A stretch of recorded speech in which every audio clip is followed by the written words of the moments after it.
Welcome back to Double D Vintage Baseball Cards. My name is Dylan. Man, my phone died in the last video, so that video is to be continued to this one. So if you're coming in hot on this video, go watch the last video. I had a blast showing cards, and I literally, when the phone died, I thought the video deleted. It would not show up. I go, wow. I wasn't mad because I had that happen before. I was like, well, you know what? I thought the video was like, I was like, dude, I had incredible time for 40 minutes talking about cards, but I was like, well, I could do it again because I just wanted to look at the cards again. I seriously, I have deleted, I've probably done like 3 or 4 videos where I was like, oh, that was so fun. Yeah, let me check it out. Gonzo. Video Gonzo. Yeah, I know. I'm nuts. I've deleted some by mistake. But in the end, I got mad the first time. And then after that, I was like, I don't care. What's the big deal? I get to show the collection again. Man, great. I get to play with them again. Fantastic. All right. So where I was in the last video, I was talking about buybacks. My man, John Mangini. I love the way John Mangini collects baseball cards. He just loves them. Loves everything about them. Doesn't care if you collect this or that or sideways or under or this way. I mean, he wants them all. He wants every card. He wants to have a museum. He does have a museum. He has... who cares about his collection? The man is legendary for collecting itself. Like, it's... to hear him talk about cards makes you want to go jump on and buy some baseball cards. That's what I love. Does it make you want to buy a certain one or this or that? He shows so much of everything that you want to buy. You just want to look at baseball cards. You saw it like me. I just roll in my room, lay on the floor, look at some baseball cards. You know what I want to do right now? I want to look at some baseball cards. And him and my buddy Mike, they were on together talking about buybacks just for a moment, just a brief time. But you know, it's so funny. You're like, I do not get offended if someone's like, dude, that's the ugliest baseball card I ever did see. But if you tell me, hey, I think that card's not worth anything or this or that, dude, then we can have a conversation because I like talking about value. I'm not ashamed of it. I like talking about why this way or that way. But when you're like, hey, like John hates that Mariano Rivera rookie card where he's in his pajamas or his MC Hammer pants, like, there's no offense ever taken by that to me. Like, if you say one of my cards, like, nah, I think that Jim Abbott's the ugliest baseball card I ever did see. But if you say, man, I think that thing's worthless, why'd you ever buy that? Well, that's offensive and dumb and mean, and it just doesn't make any sense. Let people collect how they want to collect on a value aspect. If they think they got a good deal, don't say, hey, I could have got you it for better. Nothing worse than buying a new car. You tell your dad. My dad doesn't do this, but other people do. I'm just saying dad. It sounds like a dad thing. Like, oh man, I got this car. It's 35 grand off the lot. Oh, I could have went to my guy and got you that card for 31. You're like, dude, whatever. All a dad had to do was be like, wow, that's really awesome. That's an awesome card. That's an awesome car. And that's what Mangini is to the hobby. That's awesome. He doesn't care how you do it. He doesn't care how anyone goes about it. He has his opinions and he has his way he collects, just like we all do. But he had an opinion about buyback stamps. You know, like this stamp, man. So this is what I'm bringing up. These Desert Shields were stamped, Mangini. Mike, I love the stamps they put on it. Adds another layer of history to it. You know, the buybacks, the way they did them, it adds an extra layer of history. This card was once pulled by a kid in 1991. This Dave Winfield autograph from my buddy Jason, Mr. Fisher Bike, did a trade. I traded him a Johnny Bench rookie, and I think it was a 3 or a 4, and I think it was a 3 or 3.5. I don't know. Doesn't matter. Johnny Bench rookie. John Mangini. Who cares about the number? Doesn't matter. Johnny Bench rookie. I traded for this sick Dave Winfield on my Angels 101 autograph. buyback stamp. Yeah, I could send this off to him, probably TTM for $15. I don't know for a fact. I'm just saying. But this was pulled in a pack back then. Repurchased from Topps, however they got it. I don't care. Somehow it was pulled in a pack or is in their inventory. Has a history, has a story. They stamped it. And then they stamped it 101. Like, yeah. But it's like, yeah, they're printing money in a way. But they're not printing money for themselves. Me buying this card later or trading for this card later or Jason buying this card, it didn't give Topps money. It gave whoever pulled this card money. And that's two people pulled this card. And then another collector comes along and said, I love that card. That's so cool. And then me, myself, comes along and like, yeah. And it took a long time to trade. I didn't want to give up a Johnny Bench rookie for this. But in the end, I realized it took me a long time. It took me like a month. I hit him back later. I was like, correct me if I'm wrong, Jason. But I was like, dude, you still have that Winfield? I want it. And at that point, I really wanted it. Like, I would have topped on another $20 or something. Like, yeah, I want it. Freaking love it. Buybacks, man. Mangini, buybacks without the stamp. Right here, we got this 1933 Jim Elliott without the stamp. I pulled this in a pack, me or my friend Danny. And this is when we got Jim Ellioted. We thought this was a Babe Ruth. We slow rolled it, man. These were from 2007. I have one right here as proof. Upper Deck Goudey. They came out with a set, and me and my buddy were buying packs, or boxes, boxes. Probably a case. Probably 20 boxes in a case. Like, seriously. Over a length of time. And we pulled 4 of these. So I think these are case hits. So we pulled 4 different Goudeys, as I'm aware of. This is a Jim Elliott we pulled. And anytime we pulled something from then on out or something bad happened in life, you got Jim Ellioted to this day. My buddy Danny, I grew up with him from childhood. We went through a lot together. A lot of things together. Still best friends with him. We got Jim Ellioted. He just recently gave me the card and, last year. I sent in to get graded. And then I kept one. We always wanted one that was untampered with. We pulled this from the pack. In 2007, we never opened it. This is how they came. Has a little circle there. This is how it came. But what would have been awesome if Upper Deck would have stamped it? Then I would know. I'm looking for another one.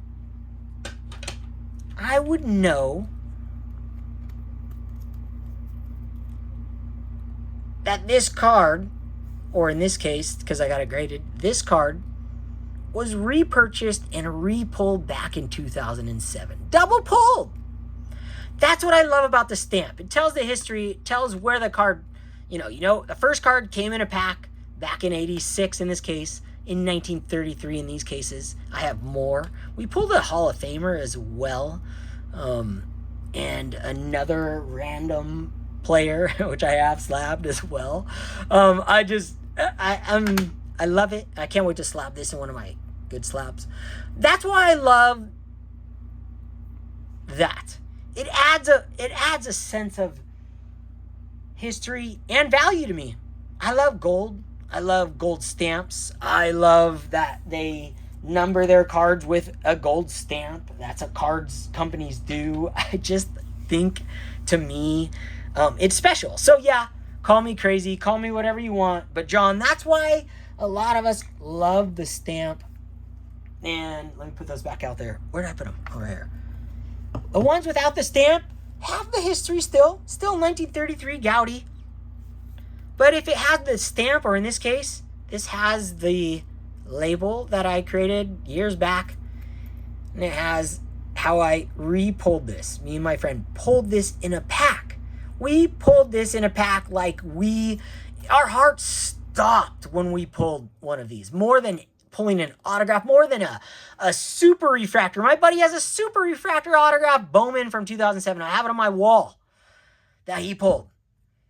These stopped our heart because these were like history being pulled again. And I wish they stamped it. Yeah, deframe the card just to have a stamp. because it will retell the history and the future collector will know where it came from. The future owner of this card. But in a sense, now with my own slabs, the future owner of my cards, a lot of them, not all, will tell much more of the history of the card. This was a buyback.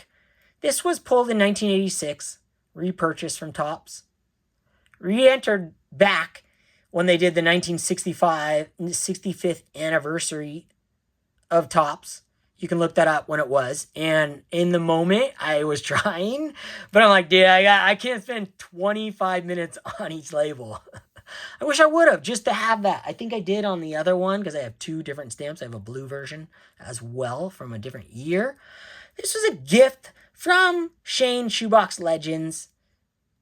To me, the history just continues and it solidifies it. So that is my comeback. That's what I love about talking about just cards. Just cards, man.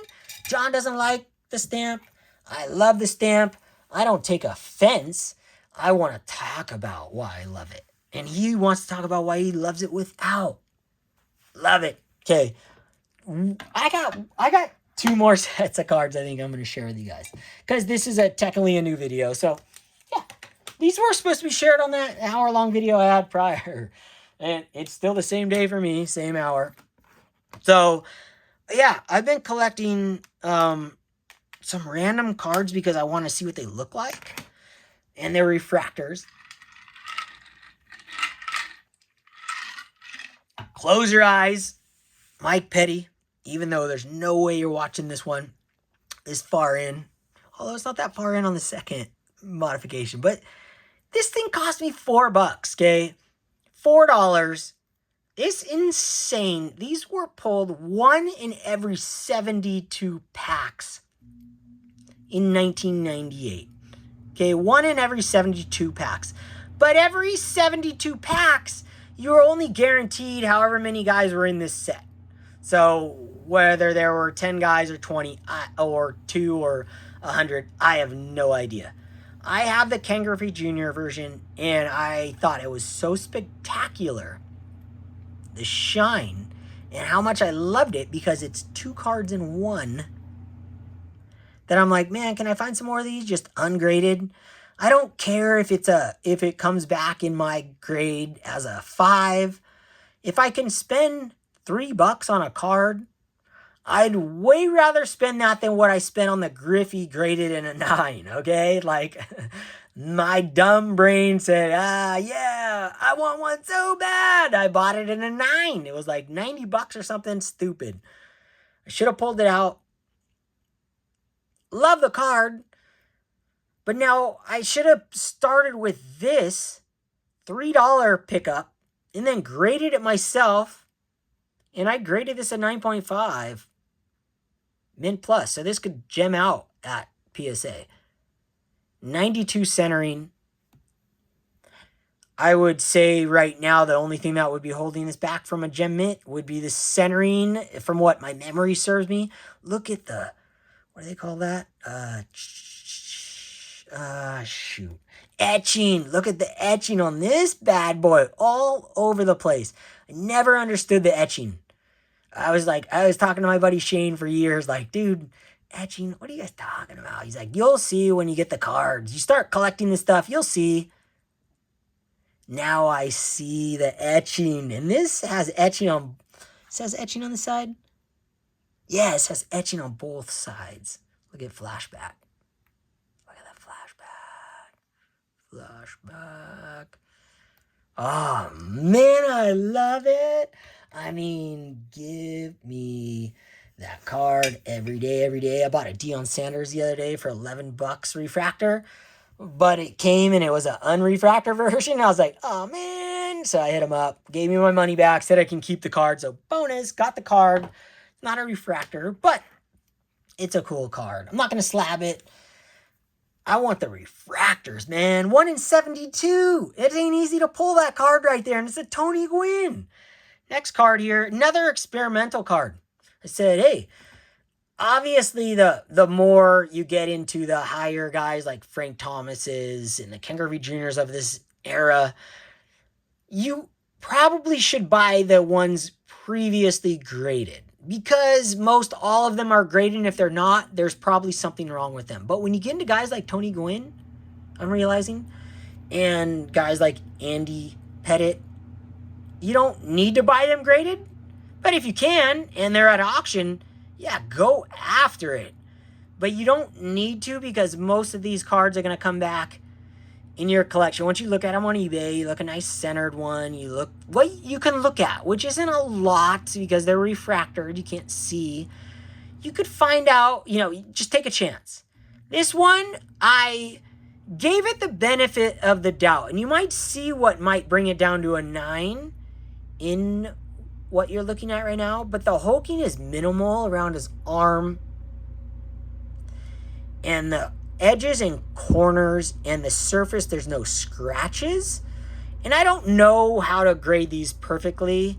Normally I would go down lower, but other than the fact that there's this little, but I've seen these on 10s. I have some 10s with right here, if it pops up at some point. There's like yeah, there we go. Right there. That's what I see wrong with this card. There is a little hulking right here, and I just learned about hulking. No idea what the heck are you talking about, Brian? What is hulking? I love that name. Let me look at it. I didn't have I had one other refractor from 96 or in the 90s, really. That's all I had. So I'm trying to buy them cheap, practice, before I go after the real guys like Frank Thomas that I want. But Andy Pettit, beautiful card. This is probably $5. And it gemmed. Send this to PSA. I'm telling you, man, I would all but guarantee I use a loop, a light, you name it. That might take it to a 9. But everything else on this and that little hulking, I still say this thing would probably gem. But I could be wrong. Doesn't matter. Dude, this thing is sick. Sicko. Look at that beautiful refractor. When you're collecting modern stuff, you don't have to spend a lot of money. You can have a good time in the hobby, any amount of budget, any amount of money, in any cards you have. And you know what? That's what I got for you guys. That's where we're at. Just enjoy this hobby. Have a good time with it. Do what you want to do. Go down the paths you want to go down. And listen to your own brain. Take in everything you hear from everyone. Everyone. People you don't even agree with. Take it in. Don't just poo-poo it. Let it go through your brain circulation. Maybe he's got a point. Maybe that guy who knows nothing and been in the hobby for 1 week doesn't know anything. But maybe he's got a point. Maybe the guy who's been in it for 30 years has a point too. And maybe the guys are completely wrong, and maybe I'm completely wrong with how my collection is going. When I focus on the love of the cards and the value of each card I purchase, I want to be able to buy a card and then sell it for the exact same price I purchased for. I mean, dude, do I want them to go up? Heck yeah, man, go to the moon. I hope there's another boom. I still think there will be. I've talked about it in some card, some way, shape, or form, vintage, anything. Could be anything. There will be another boom like we had, because life moves way faster than it used to. And it doesn't take a lot to cause a frenzy. I want that. Heck yeah, I want that, because I got some cards I could unload that were mistake buys. Not a lot. Off-centered vintage. A few modern cards I've already listed. Not many. Modern, I've been very strict with myself. Not spending a lot of money, except on certain cards. I'm spending real money.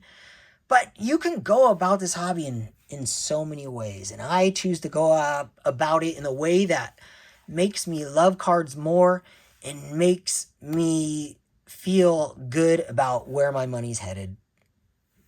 Enjoy, guys. Be inspired. Don't be influenced by anyone. Run it through your brain and spit out the facts that are on your brain in that moment. Take it easy. Shaka.